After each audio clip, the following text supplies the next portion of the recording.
Welcome back to the DFS Sweatshop. I am your host, the DFS Jerusalem, and you can follow me on Twitter at DFS Jerusalem, breaking down for you last night's 8 game slate. It was a really good slate of games, a lot of ups and downs. Not a profitable night for me here in the DFS Sweatshop, but we're going to go ahead and break down everything we need to talk about so that we can get a better understanding. Anytime we have a night that's less than profitable, it is a learning experience. So we're going to take these as a learning experience as well as build on what we've already done so far in the week. So the first thing I do, we're going to go with the regular formatting of the show. I'm going to jump into my core four review. You know, every day I try to release a core of plays, four guys that I really like that I think are going to take me to 6x in value. If you don't know what that is, if a guy costs 5,000, the return we want on him is 30 points because we want to multiply his salary, his DraftKings salary, by 6. On FanDuel, I think 5 by 5 will get you where you need to go because there's 60,000 in total salary on FanDuel, but on DraftKings there's 50. So we want to take that $50,000 in DraftKings salary, multiply it by 6, and get to the 300 club. That is the goal because usually if we can get to 300, we have a strong showing. If we can surpass that, we're going to have an even better showing. So tonight's core four was very underwhelming in my opinion, but when it comes to the numbers and what we set out to do, when we release our core four, it was actually not as bad as one of the guys looked. So, like I was saying, I try to get it out to you around 2, 3 o'clock. That way, you have a few moments to adjust if you wanted to use them as a guide in your lineup building. Of course, you're not obligated at all to use my core four, and I don't mind if you do at all. But this is really a step for a lot of the newer guys that are just coming into DFS, guys that are playing, coming from football, and just helping those guys start their lineups. As well as I like to show you who I'm playing just to keep that transparency between the two of us so that you know that the guys that I'm talking about, the guys that are in my player pool, are actually the guys that I'm playing on. The player pool was fire today. The player pool was lit. The core four just wasn't what I wanted from it. Last night's core four got past 7x in value. That's what I want every time out. I know I can't be a little greedy, but the model for this is for us to hit on our core, for our cores to reach past 6x value 4 out of 10 slates. That is the goal because that is what's going to keep us profitable. Let's go ahead and jump into it. We're going to start with a play that I really liked. As soon as I saw the matchup, I felt this was going to be a really nice play.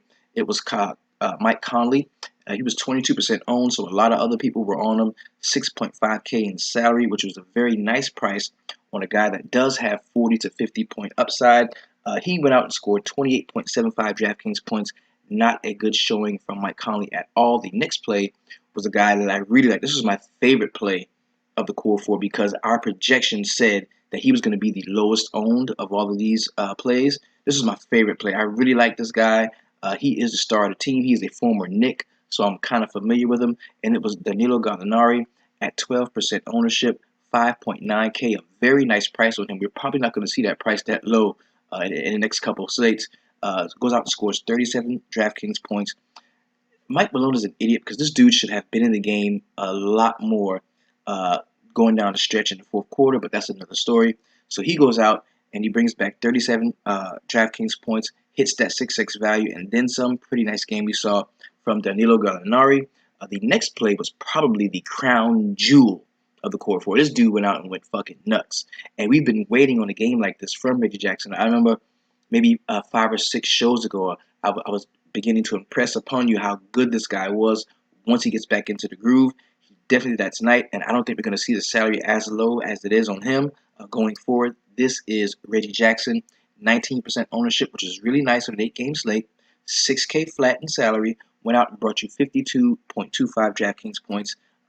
Very nice showing we saw from Reggie Jackson. That was almost 9x in value. Now, the worst play from the core four, when we talk about where the price meets the DraftKings score, was Rudy Gobert. This dude, 14% ownership, so he was definitely in position to separate us in a lot of tournaments. My thinking when it came to rostering Gobert, especially as a core 4 member, was number one, we're going to attack Boston rebounding. They are the second to last team in the league when it comes to rebounding. I really thought we were going to see a nice game, a nice rebounding game from Rudy Gobert, since that is his strong suit. The next thing was we knew the ownership was going to be low. I knew a lot of guys were going to be onto Andre Drummond. A lot of guys are going to be onto Nikola Jokic. A lot of guys are going to be onto Embiid in that spot. A lot of guys are going to be, in different areas. And I thought that he would really separate me from those guys who were going to be high in the 20s in ownership. And that is not what happened. We didn't see a good game from Rudy Gobert in the slightest. Now, this core, theoretically, should have gotten us at 5x value, because if you 5x, we're not going to kill you. We're not going to hate you. We're going to roster you again. Anything lower than that, we're pissed. We're not happy at all. But 6x value would have given us 154.2 DraftKings points. So we had the gamut from 128.5 to 154.2. We fell closer to the 6x value at 143.75 DraftKings points. This was 5.6x. So that's not bad at all. If you use this core tonight and you surrounded it around, really nice plays, there's no doubt in my mind that you got a return on your investment. So this is a bad night for me. A bad night for me is when my core hits 5.5. I want 6. I want 6 at 7 and 8. That's what I want, because I want to win all the money, and I want you to win all the money. But that's not what's going to happen. That's why we stick to our bankroll management tactics. The money we won last night, the money we won the other night, we still stick to the bankroll management when it comes to these situations. So this was not a bad core. It's just it had to be carried by a guy who was lower in salary. Now, when, let's say, we have somebody like Boogie in a core 4, and he carries it. Well, when Boogie has to carry a core, he's getting 80 points. When Jimmy Butler carried the core the other night, Jimmy Butler carried the core 4 the other night. He had 80-some-odd points. He was the highest salaried guy in the core, and he scored the most points. So that was excellent. But when a guy who is the highest salaried can't carry the core, when he is the weak link, that's when you really don't see a great return on your investment. But let's go ahead. We move on. I threw that interception. We get the ball back. We try it again. Let's go ahead and jump into the feature 4 players of the night. These are the 4 most talked about, tweeted about guys in the DFS sweatshop, in the Facebook VIP, on Twitter. These are the guys that we all had something to say about, whether it was good or bad. We're going to start with who that scoring all them points over there, player of the night. And this can go to no one other than Willie Reed, man. This dude was only 4% owned, 3.9K.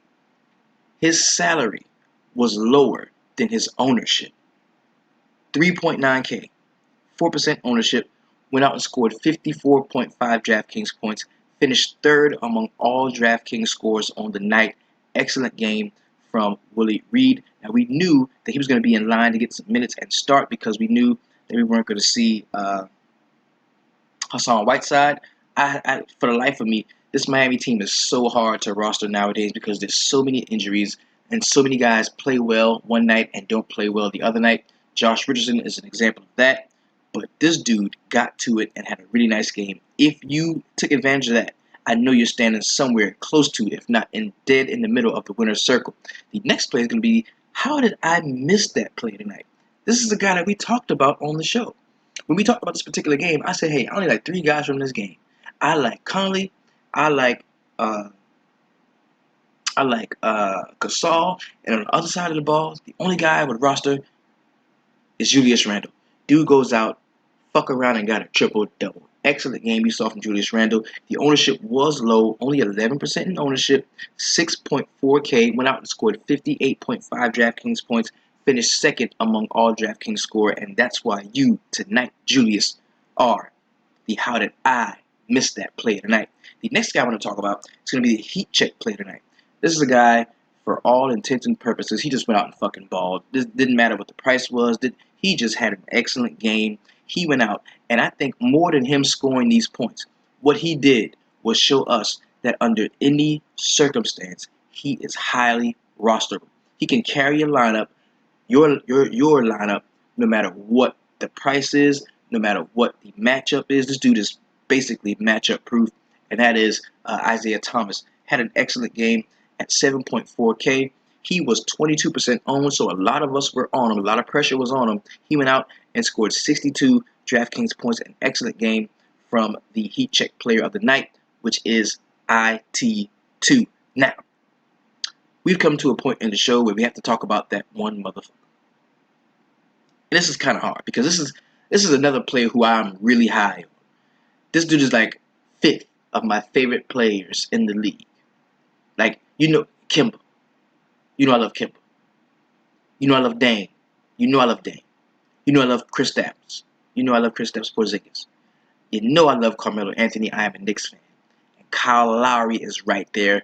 He's small. He's tough. He's scrappy. He's a really nice guy. Has a great smile. Nice court presence. But he's a motherfucking snowflake.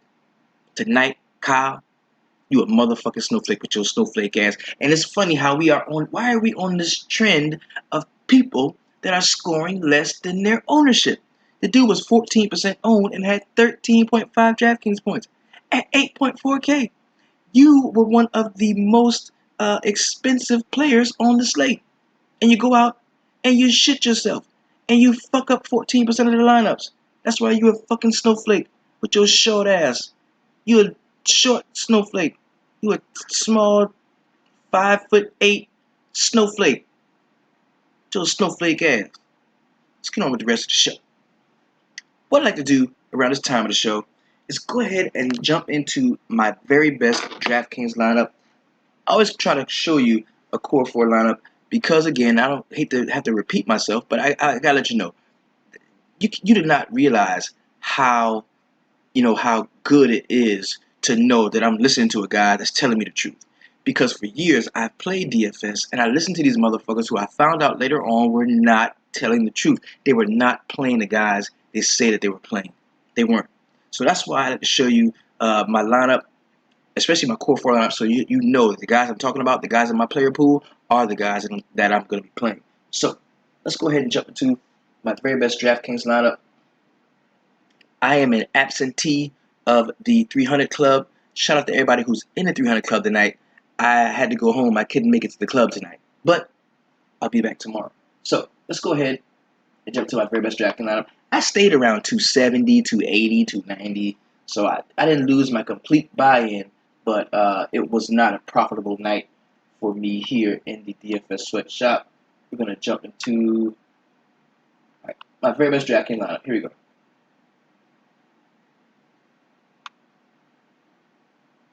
Now, as you can see, these are all cats that's in the player pool. All of them. And funny thing is, this is the only lineup. I had 2 lineups. But as you can see, I entered this lineup in more than one tournament. Now, initially, you can tell there's a few guys in the core 4 here. We've got Reggie Jackson, Danilo Gallinari in there. When the Marc Gasol news broke, I got off of Rudy Gobert. I had to pay up, so I paid up for Marc Gasol, and I ended up having to pay down from Mike Conley, but I still did want some exposure to this game because I thought that Memphis was going to be able to play very well in this game. So I went down to Tony Allen and had just enough to go ahead and pay up for Isaiah Thomas. The Rudy Gay news broke. I moved to Matt Barnes. So I did a lot of shifting and turning, and I had so much salary left that I said, yo, I'm going to take another stud point guard, and that was Eric Bledsoe. He had 37.5 DraftKings points. Not a great game from him. Danilo, we talked about him. Reggie Jackson. Marc Gasol finished with 41 DraftKings points. Did not meet 6x value tonight. Ersan Ilyasova was a really nice play at 29.25 DraftKings points. Matt Barnes sucked the egg tonight. And Tony Allen also was a snowflake.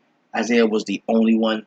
Isaiah and Reggie were the only ones that really balled out. And it's funny because you got to line up with Isaiah Thomas and Reggie Jackson. If I told you, hey, I got to line up with Isaiah Thomas and Reggie Jackson, you would automatically think, damn, man, you had a good night. Nah, this lineup netted me 291 DraftKings points. Just missed that 300 club by 9 points. Now, we're going to go ahead and jump into a quick recap of last night's NBA action. The reason why we do this is because we've got to know where we've come from if we want to know where we're going. We've got to keep up with trends. And this is where we set laws at, man. Things that keep happening. There's nothing new in the NBA. There's nothing new. It's just a cycle. The NBA, like most sports, but especially NBA, is a game of runs. Teams go on streaks. Guys play well. Guys play bad. Guys play well. It's a very streaky thing, and that's what we're going to be attacking and going over in the DFS sweatshop. Let's go ahead and start with the first game on the slate. It is going to be the Minnesota Timberwolves going to Philadelphia to take on the 76ers. Now, there were some rumblings about, Joel Embiid's like, man, that loss we took to them was a big loss, and I haven't had a good night's sleep since. I'm going to come out and I'm going to play very well. And that's exactly what he did. Joel Embiid played 29 minutes, he played 29.49 minutes. We got to keep up with him down to the second. Almost played 30 minutes. That's 2 minutes past the limit. And he had 25 points, 8 rebounds, 3 assists, 1 steal, and 2 blocks. Pretty good game. Shot 8 of 20 from the field. We want to see a better field goal percentage from a guy that big that's going to be working so close to the basket. I mean, he's not like a jump shooter or anything like that. So if that is at 60% where it should be for a bona fide big deal big man like that, he has an even better game. That's something he's going to be working on. He's definitely a good player and a young player to watch. Robert Covington was an excellent play. 38 minutes for him. He had 13 points, 10 boards, 2 assists, and the 4 steals is really what separated him from a lot of the other small forwards on the slate. He also had a block, but he only shot 4 for 14 from the field, 28%. He gets that shooting percentage up. It's a much better showing for him. He was 1 for 9 from 3. So there was a chance that Robert Covington would have had a really awesome game had he shot better from behind the arc. The wasn't too much else to speak about on the team. Ursong, so we talked about him. He had 19 and 5 to go with an assist and 1 block. And TJ McConnell, man, he did get the start. And in his 35 minutes, he had 6 points, 7 rebounds, 8 assists, and 2 steals while shooting 3 for 9 from the field, a perfect 33%. Not very great from him. On the Minnesota side, we saw a really nice game from Zach LaVine. He started early. Again, he led the team in minutes, like we talked about. We need to find guys who are minutes leaders on their team. That's why he's somebody who I like a lot of the times. And he was only 7% owned in tournaments. He went out and had 28 points, 3 rebounds, 1 assist, 2 steals, and 1 block.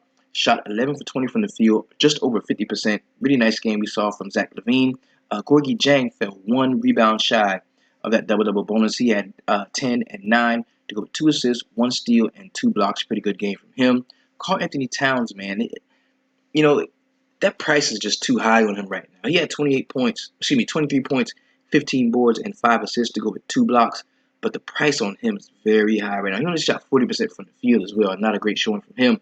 Shabazz Muhammad, in his 18 minutes, had 10 points and 5 boards to go with 1 steal. Pretty good game we saw from him at his price point. The next game we're going to get into is going to be the Boston Celtics at home going up against the Utah Jazz. Really thought we were going to see a better showing from the Utah Jazz, but them being on a back-to-back, we should have given a lot more consideration to them being on that back-to-back.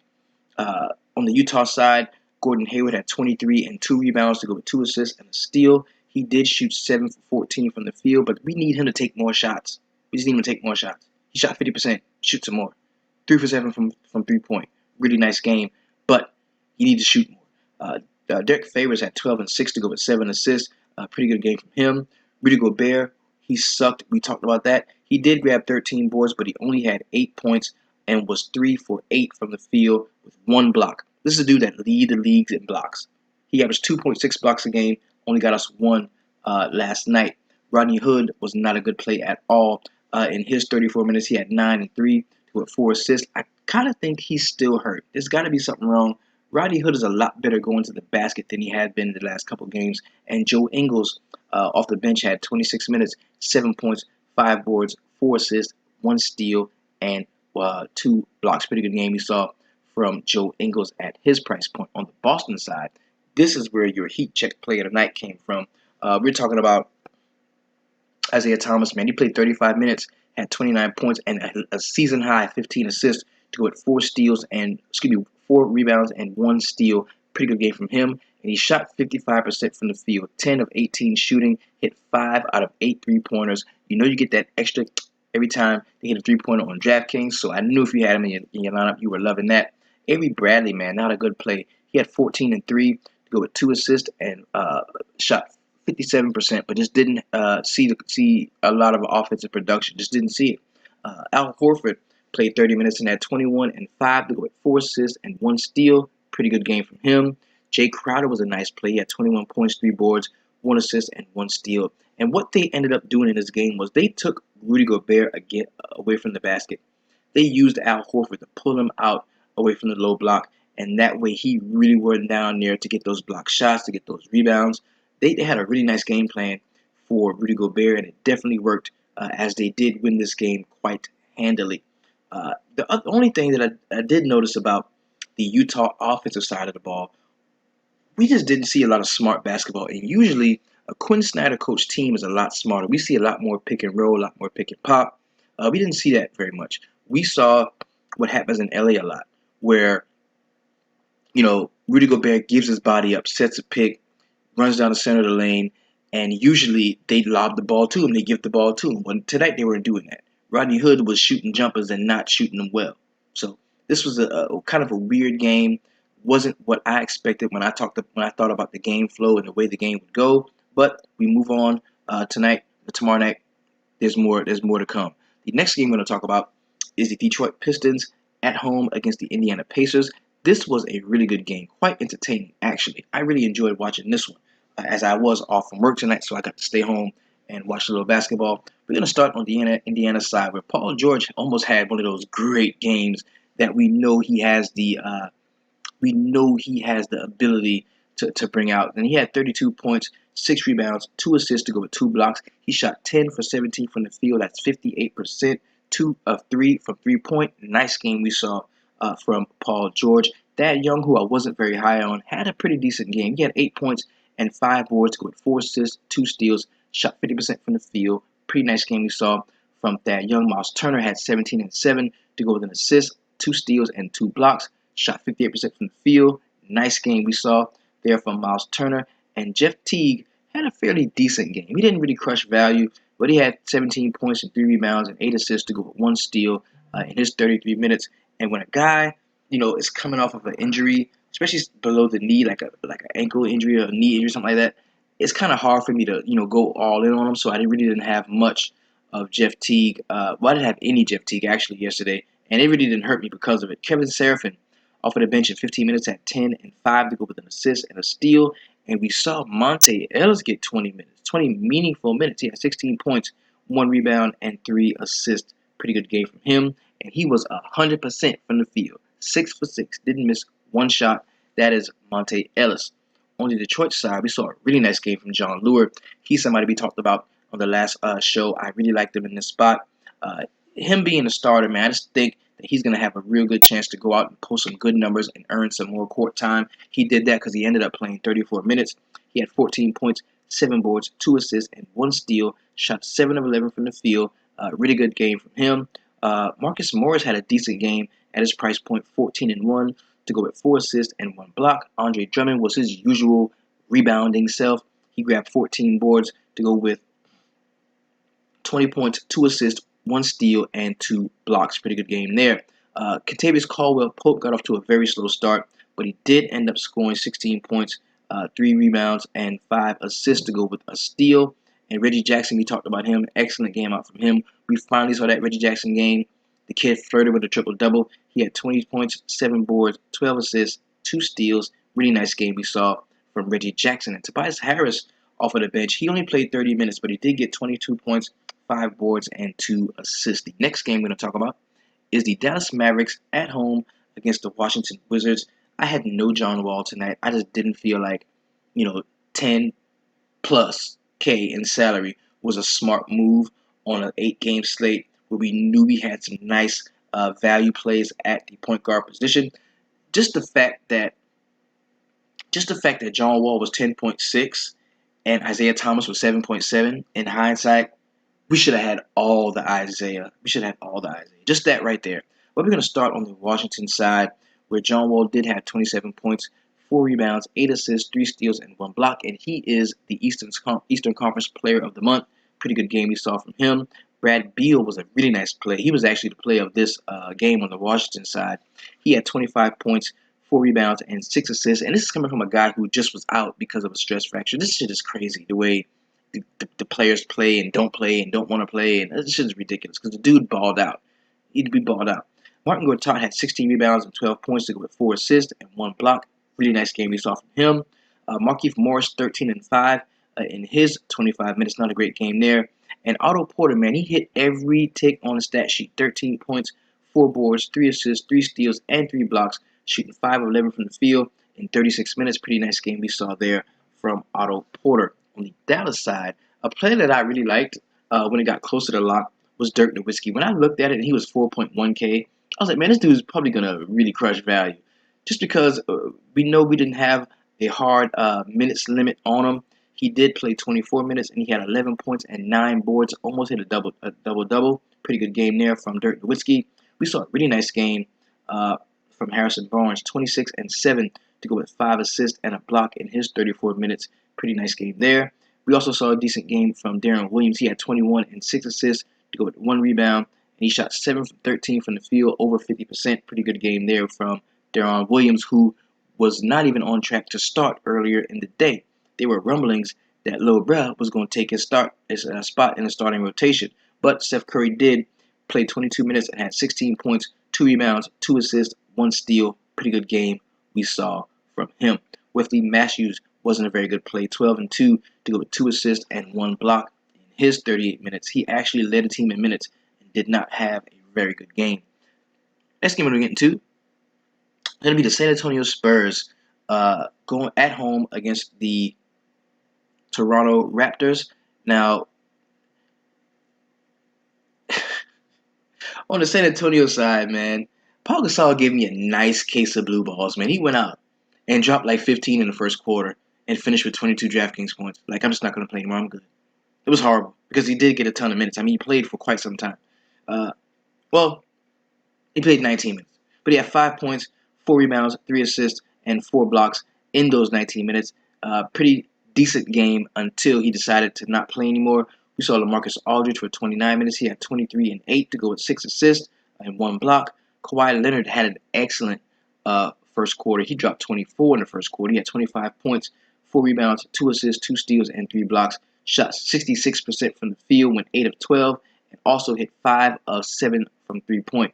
Tony Parker had another good game. That's the second good game in a row we saw from Tony Parker. 15 and 2 to go with 8 assists, 6 of 9 from the field. Pretty good game. They all shot a really good percentage in this game. On the Toronto Raptors side, man, Kyle Lowry, man, he couldn't hit the side of a boat. Man.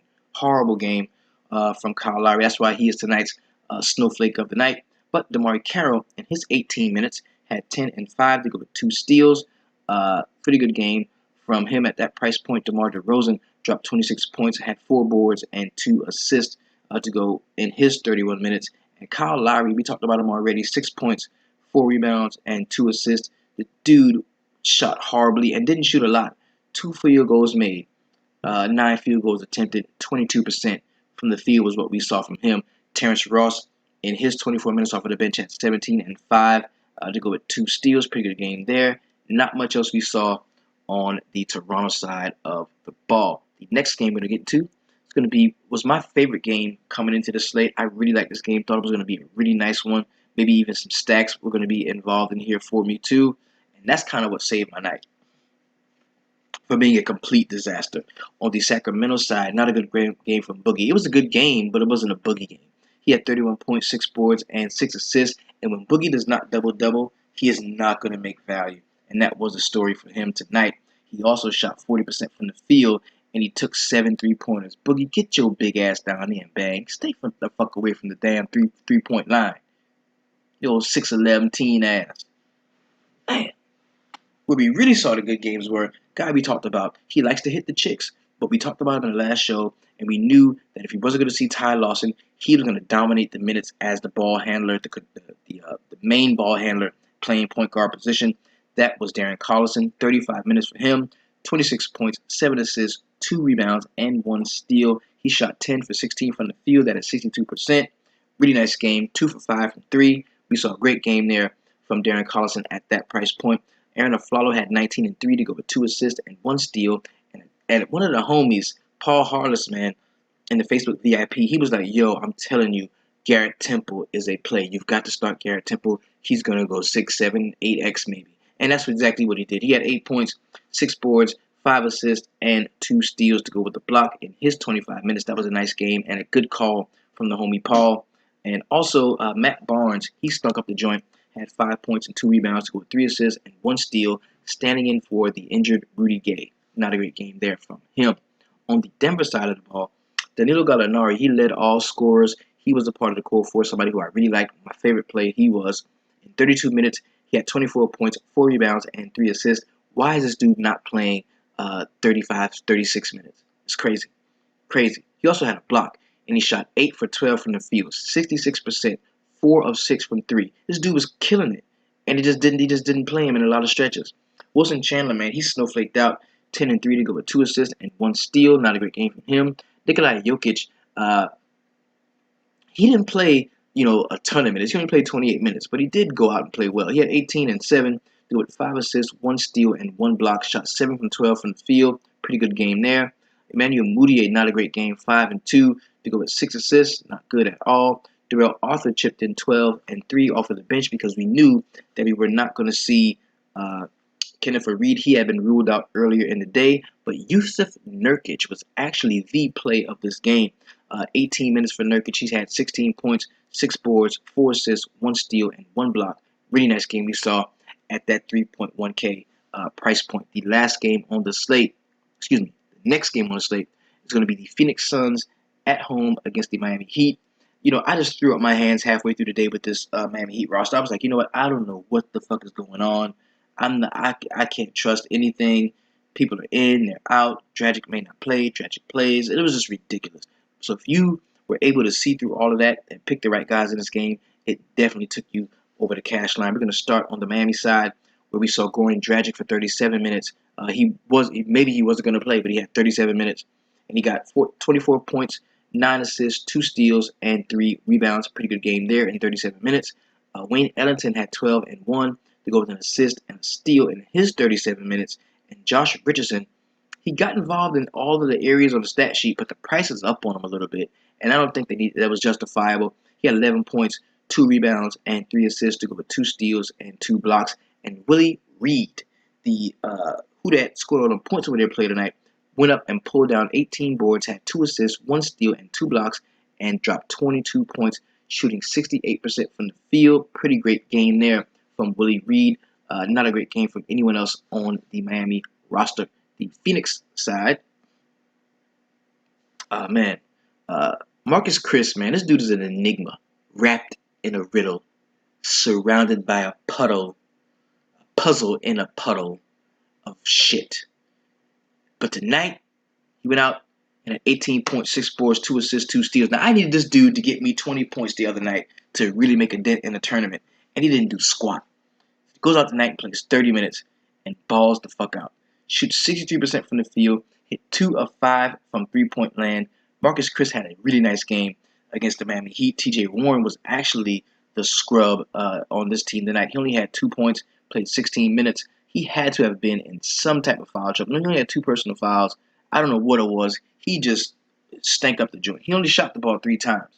Didn't play a lot of minutes. Horrible game from him, which is probably why Marcus Chris got all the love that he got. Tyson Chandler had 20 boards to about 5 points, 1 assist, and 2 blocks. Pretty good game there from him. Eric Bledsoe didn't stink up the joint, but he didn't have a great game. He had 17 and 70 with 4 rebounds, 2 steals, and 1 block. Now, when I found out that Brandon Knight wasn't going to be playing, I was like, hell yeah, you can give me all the Eric Bledsoe I can take. But this just wasn't a very great game from him at all. It wasn't. Alex Len had 9 and 8 to go with 3 blocks in his 15 minutes. And we didn't see much else from the Phoenix side of this game. The last game on the slate is going to be the LA Lakers at home defending the Staples Center against the Memphis Grizzlies. Now, I thought this game was going to go a totally different direction, but they were shooting hot as fuck in LA. We're going to start on the Memphis side. We saw Chandler Parsons for 14 minutes, but I watched the game, and it seemed like the motherfucker was out there forever.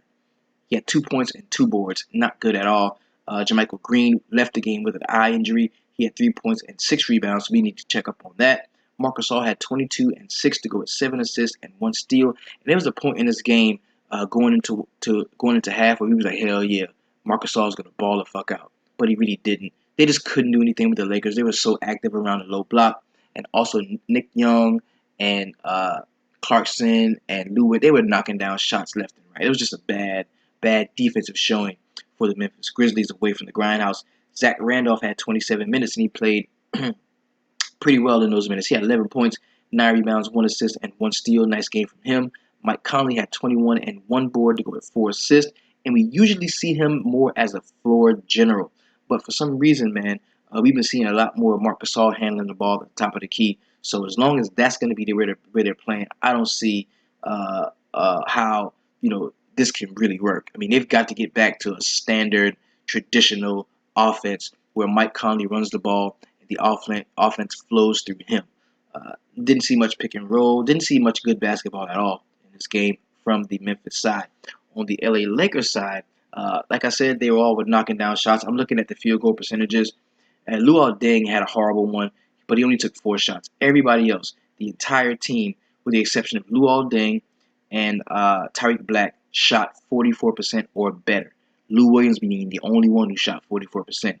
And he had 14 and 1 rebound to go with 2 assists and 1 steal in his 17 minutes. Jordan Clarkson off the bench had 16 and 7 to go with 3 assists. Pretty good game from him. We also saw the triple-double from Julius Randle, man. 37 minutes, 19 points, 14 rebounds, 11 assists, 1 steal. Very nice game we saw from Julius Randle. Timothy Mozgov even had a good game. 14 and 5 to go with an assist, a steal, and a block in his 37 minutes. And Swaggy P, man, this dude hit 6 threes, 6 of 11 from 3-point. He went nuts. 20 points, 2 assists. Really nice game there from Nick Young at that price point. And D'Angelo Russell chipped in 18 points to go with 4 rebounds and 6 assists and a steal in his 32 minutes. Pretty nice game from the Lakers in general.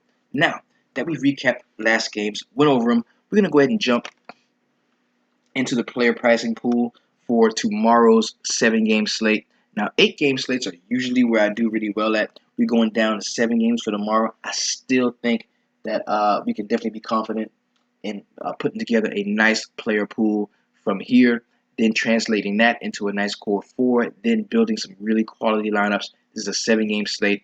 The first thing I see the first game, my boys at home, so we're going to be talking about that. Now, let's go ahead and jump into that player pricing pool. We're going to open up here where it says create a new lineup. And if you're wondering how I'm doing this and what I'm doing, this is the Xbox One. I use this for pretty much everything, man. This is a really great tool. The apps you can download on it are really, really cool, really fun. And what I do is, I've got the NBA League Pass on there. I've got, the NFL Direct Ticket on there. So it's just really helpful in all of my DFS analysis. It allows me to watch every game. Well, of course, once I pay for the subscription, of course. But let's go ahead and jump into the player pricing preview. Now, I'm already a little sad because Russell Westbrook is on the slate. So I have to make this choice to roster Russell Westbrook or to not roster. I'm not. No. 12.6K? No, I'm not doing that. That's ridiculous. That's the dumbest shit in the world. I'm not paying that much for Russell Westbrook. I'm not paying that much for anybody. I'm not. I have to already know they're gonna damn near drop 100 points before I can do that. Because at 12.6K, to get 6x value, this dude needs 75.6 DraftKings points. Is it doable? Yes. By him, of course. But it's highly unlikely. It's just unlikely. Especially against a perimeter defense as good as the Charlotte Hornets away from the Oklahoma City Thunder home base. I don't like him. I don't like him at all. So I won't be having him. But then we've got DeMarcus Cousins at 11.5 at home in Sacramento. I think he is in play, especially if we don't see Whiteside. Even if I like DeMarcus Cousins tomorrow. This is a back-to-back, so we've got to pay close attention. And you know what? DeMarcus Cousins is better when Rudy Gay is on the floor. So I'm gonna really pay attention to that. If Rudy Gay is not playing tomorrow, I'm not gonna like DeMarcus Cousins as much. LeBron James, he does have the questionable tag playing against the Chicago Bulls. He's at 10.5K. I don't think this game blows out the way it does. If we still see that, Rondo is not a part of the offense, they've got Michael Carter Williams, who is definitely willing to let Jimmy Butler run the show. This could be really good because you've got Dwayne Wade playing against LeBron again. There's going to be a little hype surrounding that. Probably be a want-to game. Some guys will want to play. So I do like LeBron James tomorrow at 10.5. Giannis Antetokounmpo going to New York, where his brother was playing Giannis. So I really like Giannis tomorrow at 10.4. That price isn't up enough for me to be scared off of that. I do like that tomorrow. Kevin Durant at 9.6. The price is down on Kevin Durant, and it was just 9.9. I think that's definitely a play there.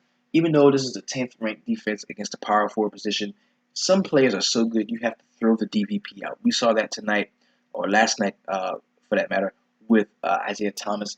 Kevin Durant is a very similar talent, even a better talent, in my opinion. So 9.6K, he's in play. Chris Paul, we may see him tomorrow. If we do, uh, I don't think I'm going to be too heavy on him. He's going to have to give me a game or two to see how well he does with the injury. Jimmy Butler at 9K. Normally, I would be like, yeah, man, Jimmy Butler's in play. Jimmy Butler's in play. But I would go more towards Dwayne Wade in this line than Jimmy Butler because he's going to be seeing LeBron defense. If LeBron wants to shut you down, he can.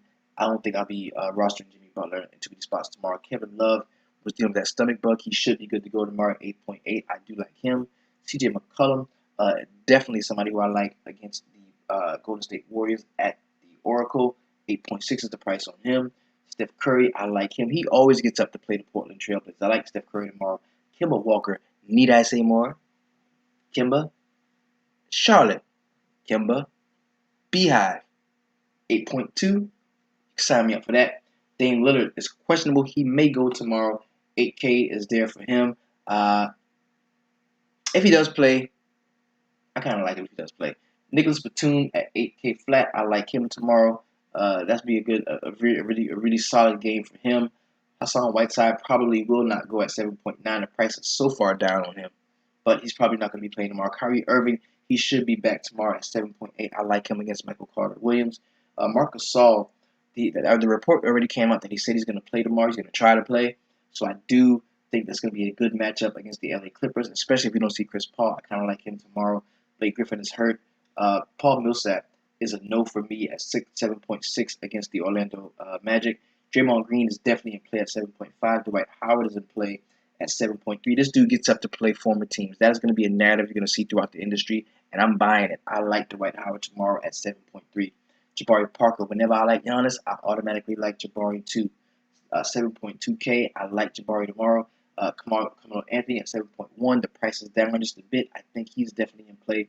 Chris Stapps is going to be in play tomorrow. This is the first ranked team against power forwards, and I'm not sure that Chris Stapps has solidified himself as a matchup-proof player. So I don't think I'm going to be taking too many chances on Chris Stapps tomorrow. DeAndre Jordan is not in play for me at 7K, especially if Chris Paul doesn't play. Goran Dragic is definitely in play at 6.9 against the Sacramento Kings. Mike Conley. If we don't see Chris Paul, I like to take another shot at Mike Conley tomorrow. Klay Thompson is a no for me tomorrow, and I rarely don't like Klay Thompson, but tomorrow I think we just see more of a Curry Durant game than a Klay Draymond game. I just think we see more Curry Durant than Klay Draymond. Dennis Schroeder at 6.6. He's in play for me tomorrow against the Atlanta Hawks because I don't see Millsap going ham, but I do see Dwight Howard playing well. And when Dwight Howard's playing well, he's usually being assisted by Dennis Schroeder. I like Dennis Schroeder tomorrow. Serge Ibaka, he is in play for me at 6.5. Derrick Rose is in play at 6.4. I like him against Milwaukee. Vucevic at 6.3 is a no for me. He's coming too far off of the bench. At this point, I don't like that. He had a really good game out last time, but I think the guys in front of him are going to be playing well, so we won't have to see. Everybody's going to get their minutes tomorrow. It's not going to be a situation where Bismack just goes and gets obliterated, and we don't see a good game from Serge Ibaka at all. So we just got to have 40 minutes of Nikolai Vucevic. I don't think that happens tomorrow. I think the bigs play well on both sides in this game, but we see a really great game, I think, from Dwight Howard. Josh Richardson at 6.2. He is in play for me if we can get some clarification on the Miami backcourt way before lock. He's in play. Dwayne Wade is questionable. I think he's going to go tomorrow at 6.2. He is in play in this game against the Cleveland Cavaliers. Evan Fournier If he plays, I like him. If not, Jody Meeks is definitely there for you. Rudy Gay is probably gonna play tomorrow. He was out tonight, but he's probably gonna play tomorrow. We have to check on that. Alfred Payton, I do like him at 5.9. Remember, we can always tack Atlanta at the point guard position. They are one of the worst teams in the league, actually the worst team in the league against point guards. Mason Plumlee is in play for me at 5.7. He is one of those centers who they can't pull off the floor with a small ball because he can get up and down the court. He can get up and down the court. James Johnson at 5.7 is in play if he plays tomorrow. Tyler Johnson is in play if he plays tomorrow. Zach Randolph is a no for me. Oladipo, I like him at 5.5. That price is still low on him. Rajon Rondo, we know, is out of the rotation. Steven Adams is in play for me. We can attack Charlotte rebounding at 5.3. I like him. Malcolm Brogdon is a no for me. Enes Kanter at 5.2 is in play. Of course, like I just said, we can attack Charlotte rebounding in the basketball. Justice Winslow, if he does play, I still don't like him. Joakim Noah is in play at 5K. JJ Redick, yes, if we don't see Chris Paul tomorrow, I do like JJ Redick. Tony Allen, yes, he's in play for me at 5K. I kind of like him. Jermichael Green, he's questionable, but it's just I think it has maybe have a abrasion on his eye, something like that. He probably is going to play tomorrow. Evan Turner's a player I really like at 4.9. I think the price is really low. That's somewhat of a value play. Anytime you can get somebody that involved, especially if we don't see Dame Lillard tomorrow, we're going to see a lot of Evan Turner. So I do like him at 4.9. The coach's son at 4.9 is not a play for me unless we don't see Chris Paul tomorrow. Andrew Harrison is a no.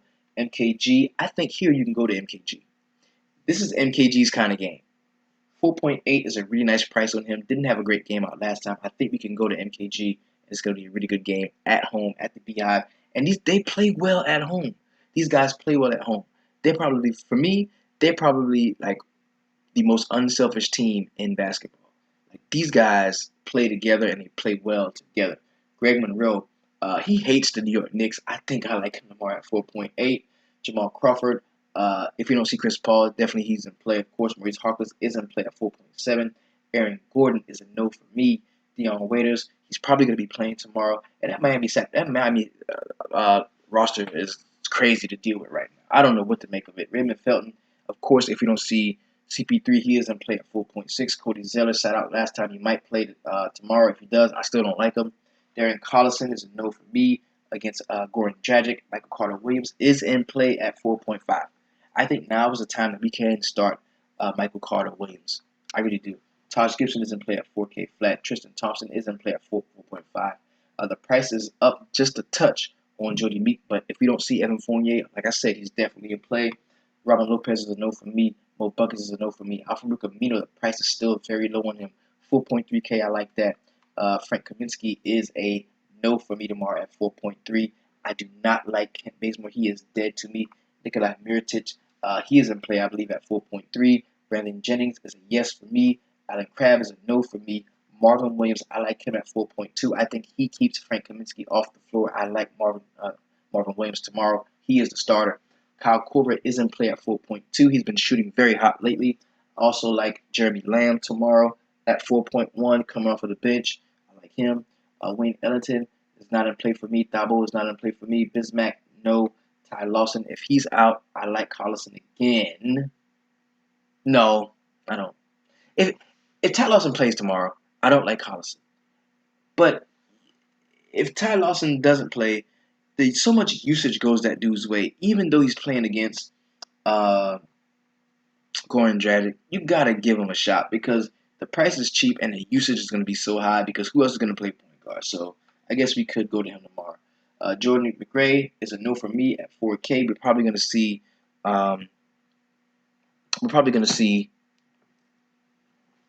Kyrie Irving back tomorrow. Willie Reed is a yes for me because the price is still low, 3.9 after scoring 50 DraftKings points. 3.9, the price is still low up against Boogie. I still like him.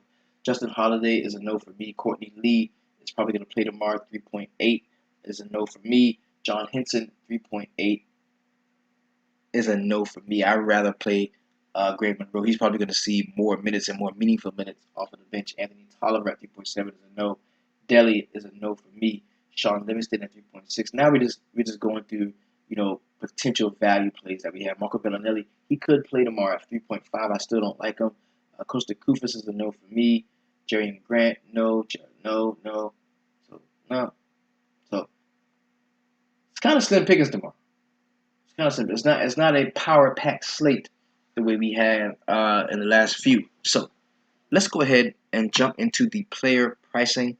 This is where we're going to take a quick look at game flow, see what we think is going to happen inside of these games. Remember, there's a 7-game slate tomorrow, and I would say we are approaching stack territory. 6 games, 7 games. If you really like an offense, we are approaching that area where you could stack. So you want to be on the lookout for that. The first game we're going to talk about is the Oklahoma City Thunder going to Charlotte to take on the Hornets. This is a 209-point total, with the Charlotte Hornets giving up 2.5 points to the Oklahoma City Thunder. So the Charlotte Hornets are the home favorite. I like a lot on the Charlotte side of this game. I think MKG is in play. I think Kemba is in play definitely. And I do like Nick Batum as well in this game. On the Oklahoma City side, the only guys I would really roster with the confidence it takes to get him into more than one lineup is going to be Vic Oladipo. I like him. I like Enes Kanter and or Steven Adams.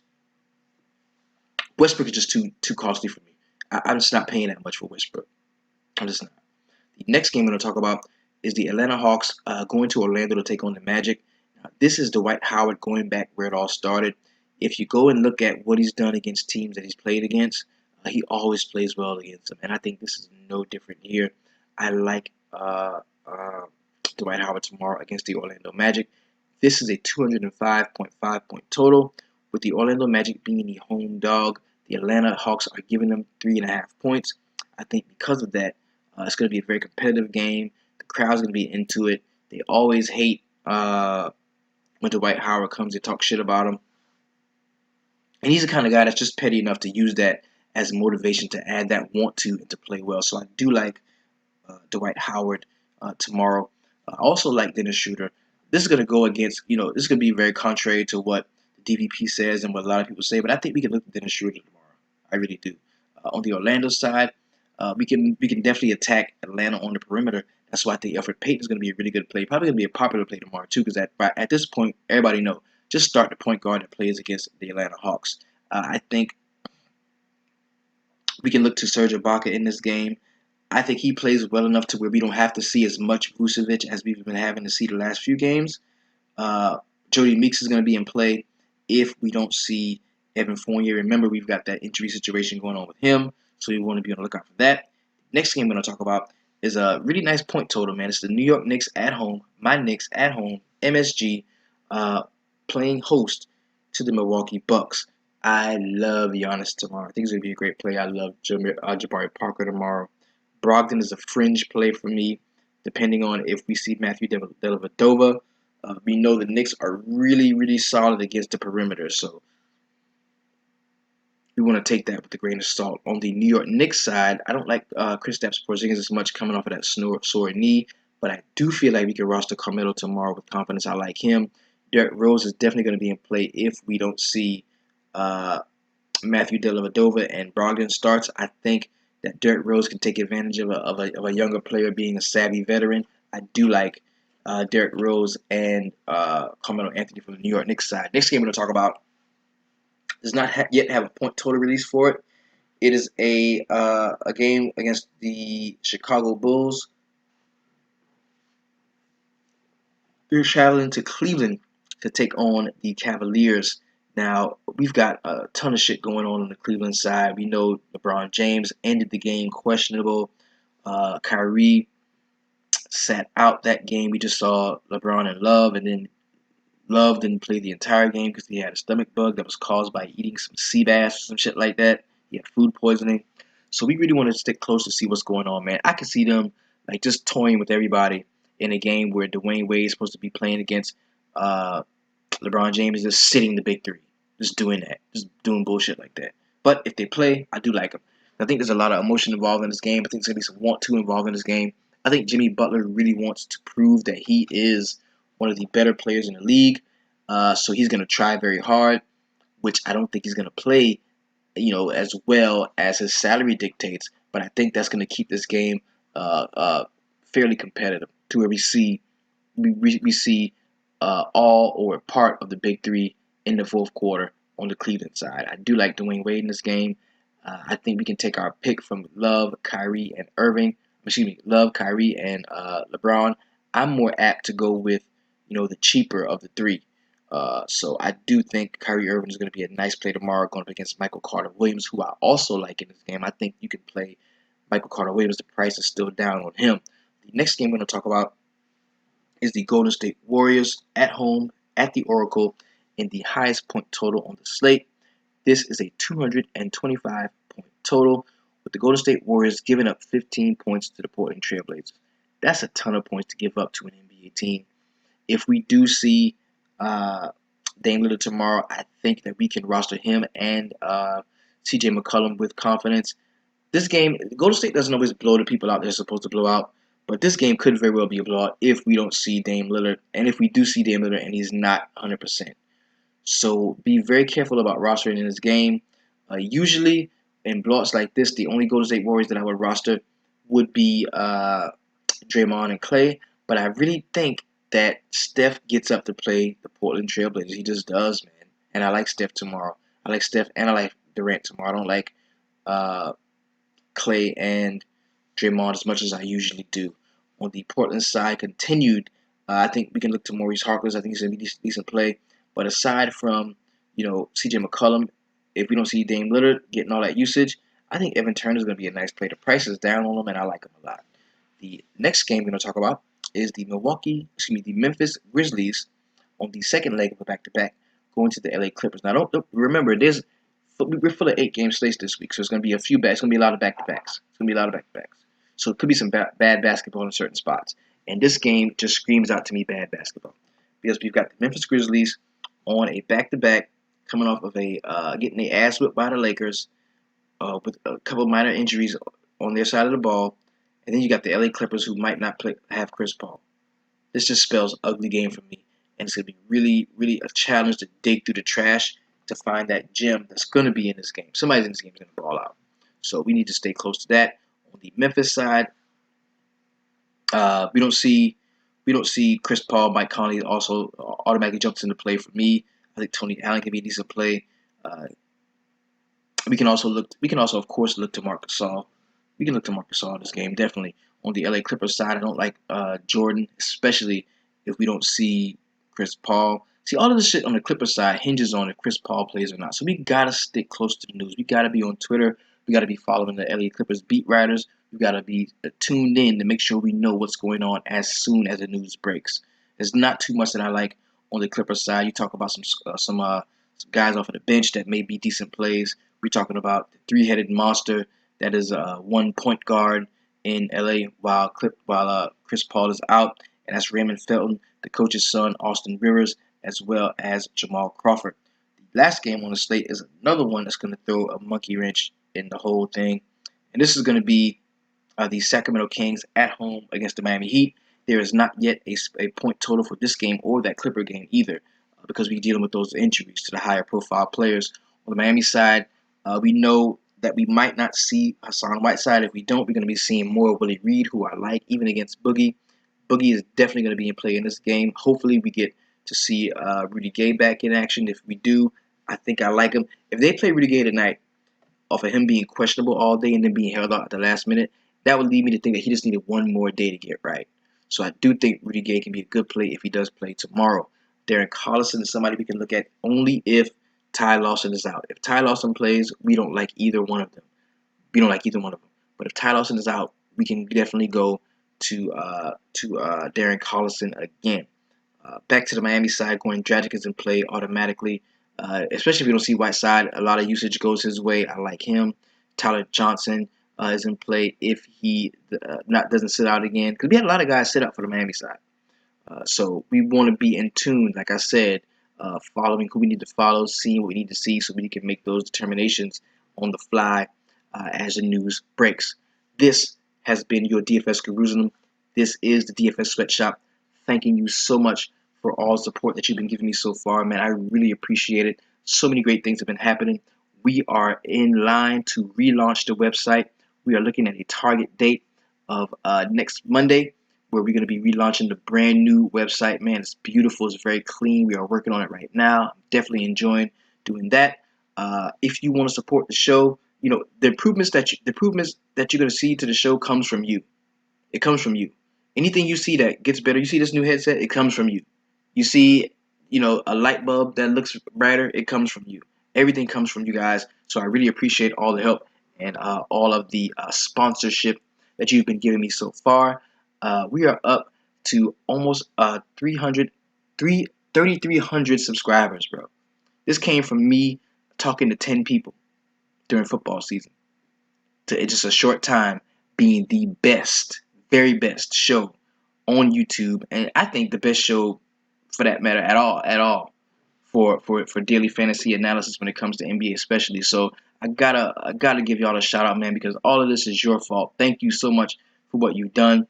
If you'd like to support the show a little further, because you are supporting the show in its very purest form, you can definitely click that little box over here that says support the show. Let it take you wherever it gotta take you to support the show. You can also cop some DFS sweatshop swag. There's gonna be a link in the description that's gonna show you where to get that.